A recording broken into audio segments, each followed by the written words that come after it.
ẹlẹ́mbẹ̀ wo àpò àsìkò yìí ìròyìn tí ẹ bá ti gbọ́ iléeṣẹ́ rédíò aláyọ̀ aláràgbàjá OGBC 90.5 ìbàlà nílùú Àbẹ́òkúta. Ara ọ̀tọ̀ ní ètò wa tòní àlejò pàtàkì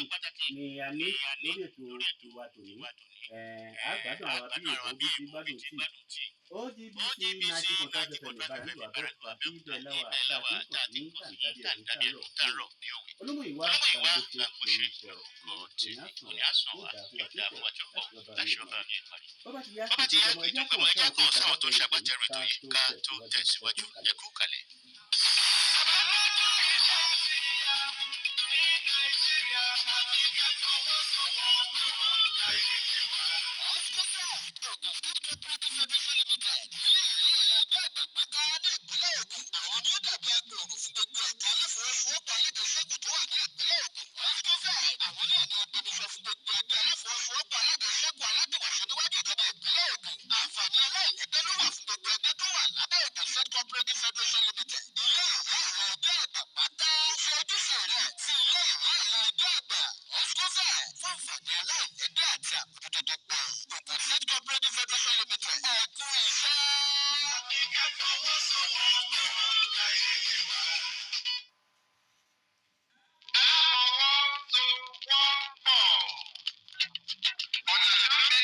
Bẹ́ẹ̀ni o,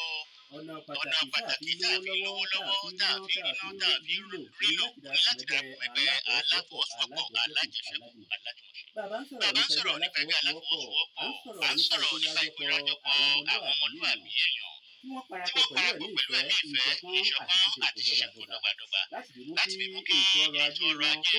gbòòrò sí ìlọsíwájú ẹnìkọ̀ọ̀kan kó lè fi ẹsẹ̀ múlẹ̀ kó sì farahàn. Ẹ gbà pẹ̀lú pé ẹgbẹ́ aláfọwọ́sowọ́pọ̀ nìkan ó ń lọ́nà àbáyọ kúrò nínú ìfẹ́ àti òṣì. Bẹ́ẹ̀ni. Gẹ́gẹ́ bí mo sọ lẹ́ẹ̀kan, ló wá ti yá kì í tó fẹ́ mọ́ àdébíṣẹ́ má ṣe àgbàlẹ́ni o. Bàbá wa wọ́n jẹ́ àlejò wa pàtàkì lórí ètò yìí wọ́n ti wà ń kalẹ̀ pẹ̀lú lórí ètò yìí. Àlejò wa ẹ káàbọ̀ sórí ètò yìí, ẹ bá mi kí àwọn èèyàn wá lé kẹ́ẹ̀sì jẹ́ kí wọ́n mọ̀ yín. Ẹ ṣe àfọkàn àti gbogbo àwọn ọmọ aláfọwọ́sowọ́pọ̀ ní ìpínlẹ̀ Ògùn àti orílẹ̀-èdè Nàìjíríà àti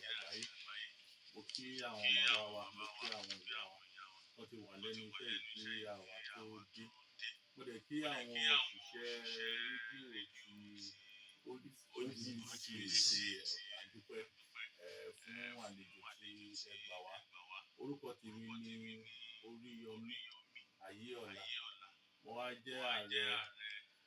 fún ẹgbẹ́ aláfọwọ́sowọ́pọ̀ ní gbogbo Nàìjíríà àti bí ó ṣe wọn Ọlọ́run ọba nísinsìnyí. Èmi náà ni ààrẹ ẹgbẹ́ aláfọwọ́sowọ́pọ̀ ní gbogbo orílẹ̀-èdè Áfíríkà. Ẹ máa ṣe oúnjẹ wọn bàbá wa. Ìgbàgbọ́ yín dáadáa. Ẹ̀yin ni Tajudeen Oriyomi Ayeola. Ẹ̀yin ni ààrẹ ilé ẹgbẹ́ àgbà ní ìpínlẹ̀ Èkó LASCOFED ní mi ò bá ṣe o látọdún 2012 títí dé ọdún 2020. Ìròyìn tí a gbọ́ fi hàn pé ẹ ṣe gudugudu méje yàyà mẹ́fà. Ọlọ́run tì yín lẹ́yìn ó fún yín ṣe. Àti ẹ̀gbọ́n pé secretariat èyí tó wà fún LASCOFED ẹ̀yin lẹ parí ẹ̀ pẹ̀lú Ọlọ́run. A gbọ́ pé ọ̀pọ̀ nǹkan pàápàá ni ẹlẹ́dàá fi tọwọ́ yín sí nígbà tẹ́ wà lórí àlééfà. Àbí bẹ́ẹ̀ kọ́ bó ṣe rí lọ ṣe sọ ẹ̀ ẹ̀rí gbogbo nǹkan tá à ń sọ yìí náà nǹkan tí a ṣe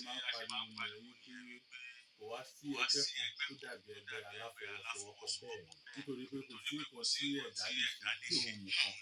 Ọtí ọ̀pọ̀ èèyàn bá fi ọwọ́ sowọ́pọ̀ ká ìjọ ṣèkan náà ẹ rí i pé agbára wà ń bẹ. Agbára tó wà ń bẹ yẹn kí ló wà fún láti tún ìgbésí ayé ara wa ṣe àti àwọn tó wà ní ẹgbẹ̀gbẹ̀ wa pẹ́pẹ́ àjọ ń gbé pọ̀. Nǹkan tí ẹgbẹ́ aláfọwọ́sowọ́pọ̀ ti ṣe ní ìpínlẹ̀ Èkó bẹ́ẹ̀ ti sọ wọ́n fi ìbò yìí ní 2012 oṣù kejì ọdún ni ó jẹ́ July nígbà tí wọ́n fìbò yìí. Àkọ́ ṣe ẹlẹ́ẹ̀kẹrin àkọ́kọ́ àdẹ̀ṣe ẹlẹ́ẹ̀kẹrin ẹlẹ́ẹ̀kejì náà. Àwa dúpẹ́ lọ́dọ̀ Ọlọ́run ọba fún oore ọ̀fẹ́ tí Ọlọ́run ọba fún wa mo dúpẹ́ náà lọ́wọ́ gbogbo àwọn tí a jọ ṣiṣẹ́ papọ̀ láti ọ̀dọ̀ ìjọba tó jẹ́ department ti cooperative wa títí dé ọ̀dọ̀ àwọn leader wa nínú cooperative Èkó àti àwọn tá a jọ ṣe iṣẹ́ papọ̀ tó jẹ́ executive mi àti gbogbo ọmọ aláfọwọ́sowọ́pọ̀ nípínlẹ̀ Èkó mo dúpẹ́ gidigidi lọ́wọ́ wọn nítorí gbogbo nǹkan tí wọ́n sọ pé a ṣe tòótọ́ la ṣe àmọ́ kì í ṣe ìdáṣe èèyàn kan àgbàjọ wọn láti sọ̀rọ̀ ẹ̀yìn àgbàlagbà wọn ní ènìyàn láṣọ ní bẹ́ẹ̀ ni ìbábojú ẹ̀ ìbò rẹ̀ ní ìlú mi ara mi ènìyàn láṣọ ní ẹ̀ máa mọ̀ ṣe. Nígbà yẹn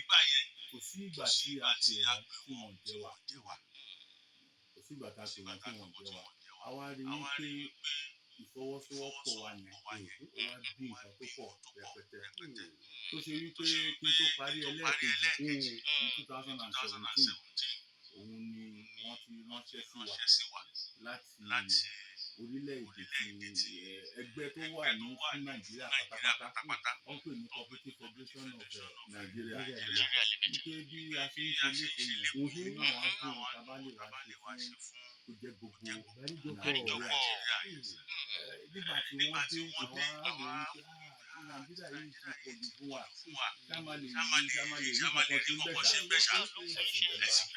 náà bàbá tó wá lọ́jọ́ náà wọ́n sọ fún mi pé Ayeola má ṣe rẹ̀ sọ̀rọ̀ mọ́ ọmọdé ló ń dààmú ẹ̀ gbogbo ètò ìṣe kalẹ̀ lẹ́kọ̀ọ́ yìí ní sábàá mi bẹ́ẹ̀ ni Ọlọ́run ọba tó ràn ẹ́ lọ́wọ́ tó ń pẹ̀ láwọn èèyàn pẹ̀ sí eléyìí Ọlọ́run ti fún lórí ipò bẹ́ẹ̀ ni a ṣe náwó sí ìyẹn náà nìyẹn Ọlọ́run bá wa mú wa lọ́wọ́ tó ṣe wípé láti ìgbà tá a ti débẹ̀ a rí wípé gbogbo iṣẹ́ tí àwọn tí wọ́n ti wá táwa tó dé ibi tó bá ṣẹ́ dé àwa ń gùn lóyìn lórí àwọn kábíyèsí tó wà nílẹ̀ àwa rí pé ní federal gan Ọlọ́run bá ń kẹ́ wa orí ọ̀fẹ́ náà tó wà fún wa ń bẹ̀ gbogbo ibi tí wọn ọ̀tẹ̀ tó gbọ́ wípé ẹgbẹ́ aláfọwọ́sowọ́pọ̀ wà ní orílẹ̀-èdè Nàìjíríà àdéhùn gbogbo wọn ti gbọ́ ní àtàtà débẹ̀ yìí ṣẹ́mọ̀ wípé ní Nàìjíríà ní geographical region mẹ́fà ìyàbẹ̀tẹ̀ bàbá mi sọ ń bẹ̀ lọ ní Yorùbá mẹ́fà yẹn àti káàkiri gbogbo márùn-ún mẹ́fẹ̀fà gan láti dé àmọ́ àwọn olùkú bíi stéètì márùn-ún nínú ìkẹfà tó jẹ́ north east tí àti ìráyè débẹ̀ nítorí challenge ta ní nípa ti security ààbò yẹn kò jẹ́ ká lè rí bá ṣe fẹ́ ní north east àmọ́ síbẹ̀síbẹ̀ náà là ń kàn sí àwọn èèyàn wa níbọ̀ lóṣooṣù sì ní àná òde mo ì bá ààrẹ wọn sọ̀rọ̀ mo bá director cooperative sọ̀rọ̀ ṣe gbogbo ẹ̀ mo ní kán fún mi ní àṣàrànṣe tó ta bá wá sí Maiduguri wípé gbogbo àwọn òbí ààrẹ àbúrò Ọlọ́run therefore a rí i pé Ọlọ́run náà ti fún wa ṣe àdẹ̀dúpẹ́ ní ọ̀dọ̀ náà ẹ wá rí i pé tí ọdún mẹ́rin ti Nàìjíríà àti ìṣètọ́sìn ni wọ́n tún pè wá wípé káwá ṣe káfíkà kẹ̀ ìyẹn tó kó Nàìjíríà káàkiri Áfíríkà àgbáríjọpọ̀ ṣẹ́wọ̀n wípé aláwọ̀ dúdú orílẹ̀-èdè tí a ní láfíríkà ó jẹ́ 54 àwọn wò wípé ṣé agbára máa lè ráyè àmọ́ àwọn tó ti gbàbẹ̀ kọjá rí wọ́n dẹ̀ mọ̀ wá wọ́n sọ fún wa wípé agbára máa ká Ọlọ́run ọba tó ṣe fáwọn rí ṣe Ọlọ́run ò tí ì tì lẹ́yìn Ọlọ́run máa tì wá lẹ́yìn bàtà tó gbọ́ àwọn tí wọ́n ti náwó sí nísìnyí fáwọn fẹ́ ṣe tá a wò wọ́n pẹ̀lú àwa fún ara wa àti wò wípé àwọn lè yóò jù wá lọ ṣá ní gbogbo nǹkan torí ẹni tó jẹ́ ọ̀gá Cooperative Bank láti Kenya òun náà pẹ̀lú tó lóun fẹ́ ṣe ààrẹ yẹn àwọn èèyàn ní ká náwó sí October 15 láti oṣù kẹwàá ọdún ọjọ́ kẹẹ̀ẹ́dógún oṣù kẹwàá ọdún òun la ṣe ìbò yẹn Ọlọ́run náà dẹ̀ tó wá yọ̀ǹda ẹ̀ fún wa Ọlọ́run àṣẹun ẹ máa mọ̀ ṣe o ìgbésẹ̀ yìí ò ní báyé nù alẹ́ ìbáfà tó kò ní jẹ́ ti ẹlẹ́ṣẹ̀dùmarè. Ẹ ṣeun mo fẹ́ wò báyìí pé kí lójú ìwòye yín nípa àgbáríjọpọ̀ ẹgbẹ́ aláfọwọ́sowọ́pọ̀ nílẹ̀ Nàìjíríà kó tó ọdún 2017 àti bí ó ti wá rí lásìkò tá a wà yìí. Ṣe rí mo sọ lẹ́ẹ̀kan yẹn ní pé ṣé wọn pé kò sí èèyàn kan tó lè fi gbogbo ẹ̀ tán. Rárá o agbìyànjú àwọn tó wá táwa tó dé wọ́n gbìyànjú títí wọn. bẹ́ẹ̀ ni especially àwọn bàbá méjì tán wá sí ẹ̀yìn tèmi tó dé ẹni tèmi gbaṣẹ́ lọ́wọ́ ẹ̀ àti ẹni tí yẹn gba iṣẹ́ lọ́wọ́ ẹ̀ a rí pé àwọn bàbá méjì yìí èrò ọkàn wọn lórí ẹgbẹ́ aláfọwọ́sowọ́pọ̀ kò lẹ́gbẹ́ wọ́n dẹ̀ ṣe takuntakun méje àti yàyà mẹ́fà. bẹ́ẹ̀ ní àwọn nǹkan táwa gbọ́ lẹ́nu àwọn tó ń jọ ṣe ìjọba òun ni pé àwọn bàbá yìí nǹkan tó jẹ́ nǹkan ìní titi wọn property wọn wọ́n tún lò nú ẹ̀ mẹ́ta nú ẹ̀ kí ẹgbẹ́ aláfọwọ́sowọ́pọ̀ tó lè lọ kò wá sígbà tí a lè gbàgbé wọn. ibi tí àwọn wa bá dé yẹn àwọn méjèèjì ìgbà tó máa dé orí ààrẹ yìí àgbàgbọ́n ti ń dé díẹ̀díẹ̀ fún wọn gbà yẹn ẹ wá rí i pé àgbàlagbà náà ó ní ibi tí wọ́n lè sáré dé ìgbà táwa dé àwa wò ibi táwọn bàbá bá dé yìí kí làwa náà lè ṣe tá a máa fi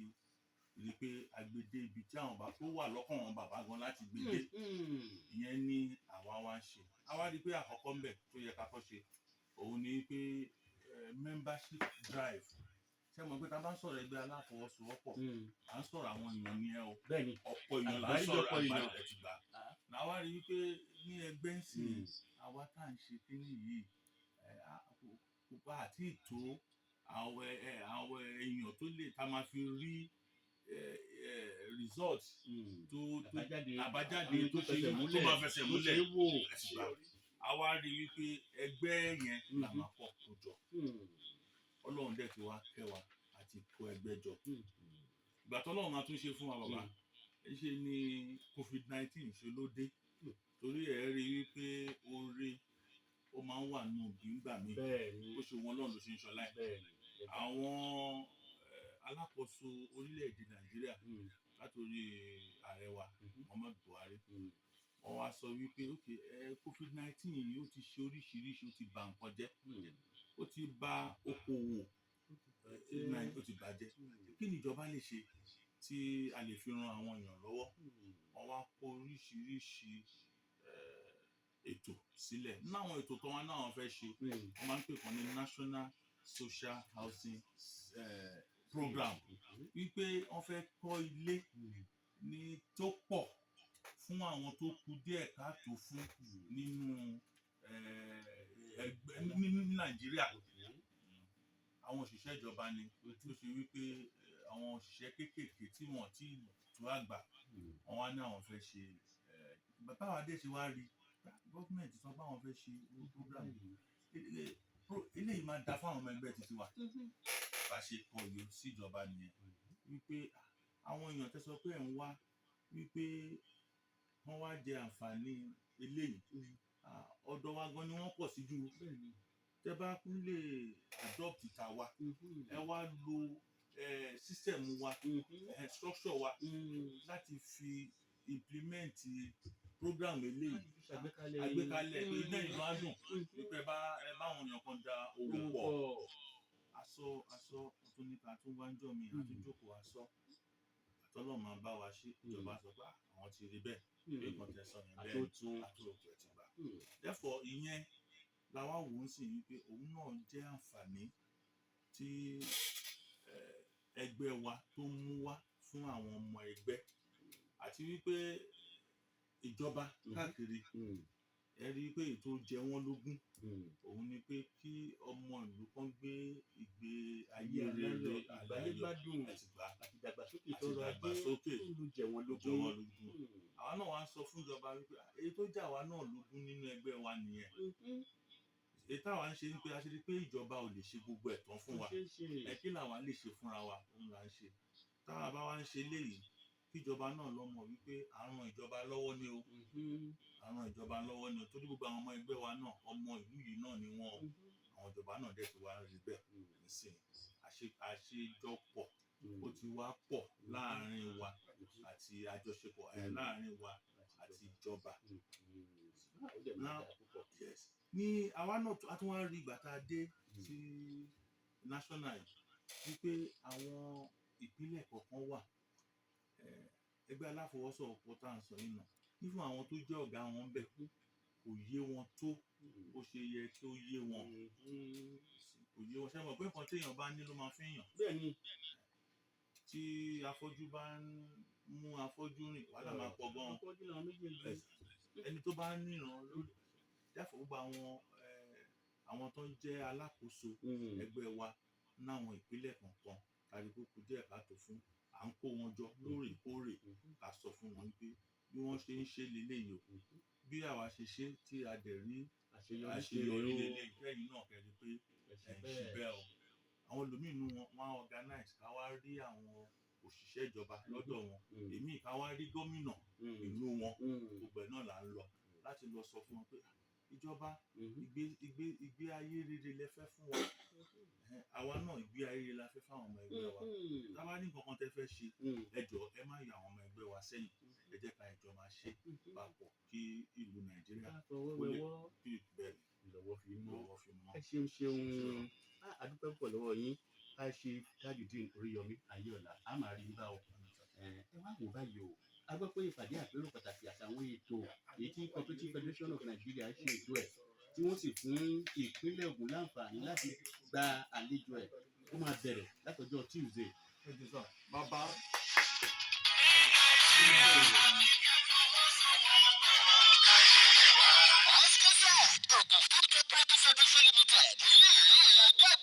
àwọn ni ó dàbí agbòòrò fún gbogbo ẹ̀ka aláfọwọ́sowọ́pọ̀ alájẹsẹ́kù tó wà ní ìpínlẹ̀ Ògùn OGSCOFED àwọn náà ni agbẹnusọ fún gbogbo ẹgbẹ́ aláfọwọ́sowọ́pọ̀ alájẹsẹ́kù aládìwàṣe níwájú ìjọba ìpínlẹ̀ Ògùn àǹfààní aláìlẹ́gbẹ́ ló wà fún gbogbo ẹgbẹ́ tó wà lábẹ́ Ògùn State Cooperative Federation Limited ilé ìwé ìrẹ ẹgbẹ́ àgbà pátá ṣe ojúṣe rẹ̀ sí ilé ìwé ìrẹ ẹgbẹ́ àgbà OGSCOFED fún àǹfààní aláìlẹ́gbẹ́ àti àbójútó tó pọ̀ Ògùn State Cooperative Federation Limited ẹ̀kú iṣẹ́.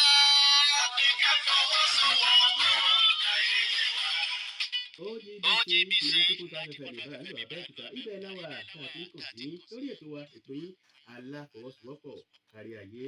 àlejò pàtàkì tá a gbà lórí ètò àwọn ní bàbá wa Alhaji Tajudeen Oriyomi Ayeola ẹ̀yin kọ́ yìí gẹ́gẹ́ bẹ́ẹ̀ yìí náà ti ń bá ètò náà bọ̀ ẹ máa bá a ká lọ gẹ́gẹ́ bí mo ti sọ lẹ́ẹ̀kan bàbá wa mo ní a gbọ́ pé ìpàdé àpérò pàtàkì àtàwọn ètò èyí tí Cooperative Federation of Nigeria ṣe ètò ẹ̀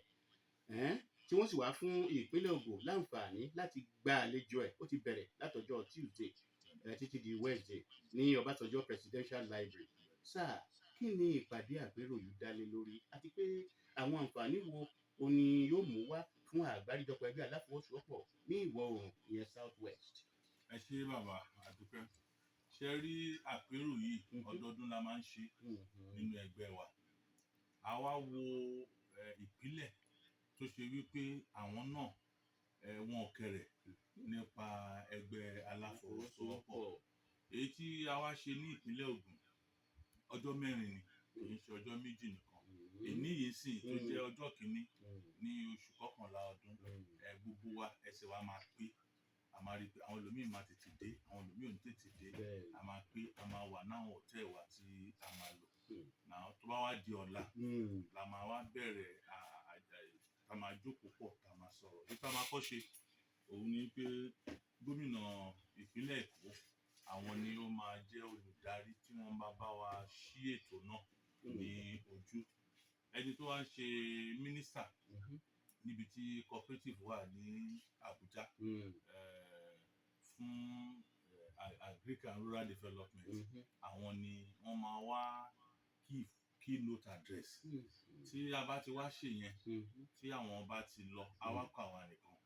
kí la wá fẹ́ kí la torí ẹ̀ pé ìpàdé a torí wípé gbogbo àwọn nǹkan tuntun tí a ti rí káàkiri àgbáyé tí wọ́n ti ṣe tó dẹ̀ jẹ́ wípé ó jẹ́ kí àwọn orílẹ̀-èdè kan wọ́n ní àṣeyọrí nípa ìfọwọ́sowọ́pọ̀ àwọn kan tí a fẹ́ bára wa sọ nìyẹn ọ̀nà tá a lè gbà bá ṣe máa ṣe àti gbogbo nǹkan tí a lè ṣe nìyẹn a máa ṣe yẹn ní ọ̀la àti ọ̀túnla tó bá wá di ọjọ́ Thursday gbogbo wa a tún gbàdúrà a padà síbi tí gbogbo wa ti wá ètò wa jẹ́ pàtàkì àǹfààní tí a lè rí ń bẹ̀ a kọ́ bẹ̀rẹ̀ láti Ogun State ní ìpínlẹ̀ Ògùn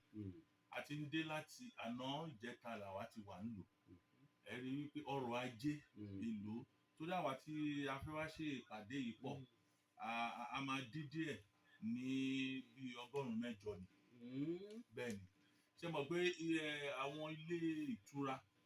tó wà ní Abẹ́òkúta ń bí òun náà la máa lò. iṣẹ́ ajé tí wọ́n gbé agbésókè kí wọ́n ń ṣe yẹn nìkan tẹ́ bá rí aṣọ tí mo wọ̀ yìí. àdìrẹ ni mo fẹ́ sọ̀rọ̀ ẹ̀yánu tèmi lọ́nà bàbá wa níṣẹ́ ló mi dẹ̀ ń dún bá mo rí pé àdìrẹ lẹ́wọ̀. bó ṣe rí rí ẹ rí i pé nílẹ̀ Nàìjíríà yìí tó bá sọ̀rọ̀ àdìrẹ Abẹ́òkúta jẹ́ kan nù ìpínlẹ̀ Ògùn àtúwáwò nìyẹn náà kí wọ́n ṣàdìrẹ nìkan o àti gbogbo ọrọ̀ ajé ìpínlẹ̀ Ògùn gbogbo ẹ̀ ni wọ́n máa rí wípé ó lọ sókè kò tún wá mọ bẹ́ẹ̀ tá bá tún wá kúrò níbí tá lọ nítorí pé oríṣiríṣi àwọn èèyàn là ń kó bọ̀ níbí àwa fẹ́ fi hàn wọ́n bí ìpínlẹ̀ Ògùn ṣe rí ẹ rí i pé nílẹ̀ Yorùbá Ọlọ́run kẹ́ wa tó bá ní kán ṣe àlejò èèyàn àmọ́ bó ṣe máa ń ṣàlejò àmọ̀wẹ̀ tọ́lá tí àwọn tó ń wá láti ilẹ̀ Haúsá ni o ilẹ̀ Yíbò ni o even láti Èkó ń bẹ̀ yẹn wọ́n á rí i pé ṣé mọ̀ pé Èkó mi mo fi ṣe máa sọ. ṣé wọ́n pé oríṣiríṣi ọ̀rọ̀ àlékún wọ́n dẹ̀ mọ̀ gbádùn ẹ rí i pé bàbá ṣe kúrò ń bí yìí ààrẹ wa ní ìpínlẹ̀ Èkó ń bí nípínlẹ̀ Ògùn wọ́n máa fi máa tó yín létí ọ̀pọ̀ àwọn ọmọ ẹgbẹ́ wa náà ní kéréje náà máa padà wá síbí bóyá láti wá wo Olúmọ̀rọ̀ kìíní o bóyá káwọn náà kó ẹgbẹ́ títí wọn wá o bóyá oríṣiríṣi yẹn àwọn oríṣiríṣi ọ̀nà bẹ́ẹ̀ yẹn ló ṣe jẹ́ wípé wíwá tiwa ta wá yìí ọrọ̀ ajé ìpínlẹ̀ Ògùn àti ti South West pátápátá gbogbo ẹ̀ ni ó máa ṣe nítorí ní ọ̀la ń sìn àti ṣátà mọ́tò tó pọ̀ a máa mú àwọn àlejò yẹn a máa mú wọn káàkiri àwọn ibi tó lámì ní Ògùn State ní èní a máa dé ọ̀dọ̀ bàbá wa Aláké láti lọ fi bàbá kẹ́pẹ́ o kí àwọn èèyàn wa náà rí bí pé ibi tí ojú ti là wá lélẹ́yìí ní Nàìjíríà tẹ́tọ́ ra sáà gbogbo yẹn ni a fẹ́ fi hàn àwọn èèyàn wa ẹgbẹ́ wa rí wípé gbogbo ìta ń ṣe yẹn yes àwọn ọmọ ẹgbẹ́ wa ló wà lọ́kàn wa pẹ̀tù nínú àwọn òfin tó so wá pọ̀ ó sọ wípé ìfún àwọn tí ò ń ṣe ọmọ ẹgbẹ́ yín o wọ́n jẹ́ alábàágbé yín àwọn náà ní ẹ̀tọ́ láti jẹ àǹfààní nínú ẹgbẹ́ wa àdẹ̀rí pé ọ̀nà yìí náà gbogbo oríṣiríṣi ẹ̀ ló wà bẹ́ẹ̀. ẹ ṣeun kódà ẹ ti túṣu désàlẹ̀ kòkò àgbádùn yín púpọ̀ pẹ̀lú ọ̀pọ̀lọpọ̀ àlàyé èyí tí ẹ ti ṣe. wàyí o bàbá wa ẹ jẹ́ kí ìtúbi yín léèrè lẹ́ẹ̀kan sí ẹ̀sà mo dúpẹ́ púpọ̀ lọ́wọ́ yín torí pé ọ̀pọ̀lọpọ̀ àlàyé tẹ́ ẹ ti ṣe yìí ó wù wá lórí púpọ̀ bó sì ti rí gẹ́lẹ́ bẹ́ẹ̀ lẹ ṣe sọ lẹ́ẹ̀kan sí a kí yín ẹ kú oríire fún bíborí ìdìbò èyí tí wọ́n fi yàn yín sí ipò ààrẹ gbogbo ẹgbẹ́ aláfọwọ́sowọ́pọ̀ nílẹ̀ Áfíríkà ilẹ̀ aláwọ̀ dúdú bákan náà ẹ̀yin lẹ́ni àkọ́kọ́ o bí mi ò bá ṣe tí wọ́n máa fi ìbò yàn sí irú ipò bẹ́ẹ̀ nílẹ̀ Nàìjíríà. ẹ̀rí sọ bàbá bó ṣe rí nìyẹn. kódà inú wa dùn ayọ̀ wá fún. even ní West Africa èmi ni ẹni àkọ́kọ́ ọ̀pẹ̀ni lọ́dọ̀ lọ. ògo ni fọlọ́ ló sọ ẹ máa mọ̀ ọ́ ṣe o gbèsè yín ò ní báyé nù o. wáyé o kí ni ìfojúsùn yín gan-an lásìkò tí Ọlọ́run yọ̀ǹda irú ipò yìí fún yín kí ni ìfojúsùn gẹ́gẹ́ bí àǹfààní èyí tó lè mú wá fún Nàìjíríà àti Áfíríkà lápapọ̀. ẹ ṣe àǹfààní yẹn pọ̀ iṣẹ́ àwò. ibi tí àǹfààní ti bẹ̀rẹ̀ ń sìn òun ni ẹ̀yin lẹ bàbá mi sọ ní Yorùbá recognition sẹ́ni pé gbogbo ibi tí wọn tẹ̀ ti gbọ́rúkọ Nàìjíríà tẹ́lẹ̀tẹ́lẹ̀ pẹ̀lú ẹgbẹ́ aláfọwọ́sowọ́pọ̀ ipe kan wá sọ pé ọmọ Nàìjíríà kan sì ni wọ́n á fi bòyàn ní gbogbo Áfíríkà ṣé kìí ṣe Nàìjíríà nìkan láti dìbò gbogbo Áfíríkà láti dìbò wọ́n wá fi ìbò yàn sípò tó wá jẹ́ ààrẹ pátápátá ẹ rí i pé ìyẹn máa kọ́ mú recognition wá fún Nàìjíríà. Bẹ́ẹ̀ni. Ẹ wá rí i pé ẹgbẹ́ aláfọwọ́sowọ́pọ̀ ìsà ní level tá a dé yẹn òun ni level wípé ká bá ìjọba oríṣiríṣi ìjọba sọ̀rọ̀ ìjọba ìlú orílẹ̀-èdè Nàìjíríà ní Kenya ní wípé a wọlé sí a máa káàkiri Áfíríkà láti bá wọn sọ̀rọ̀ a máa wo nǹkan tó ń ṣe ń bẹ̀ àwa ti mọ nǹkan tó ń ṣe ní Nàìjíríà a mọ nǹkan tó ń ṣe ní Kenya àwa wò kí àǹfààní wo ló lè wà papọ̀ tí a bá fẹ́ jọ dáwọ́kòwò pọ̀ tẹ́ ẹ̀ bá gbàgbé mi mọ̀ bóyá fetí sí ọ̀rọ̀ tá à ń sọ ìgbà táwa débí òun ni pé àwọn bàbá wa kan ní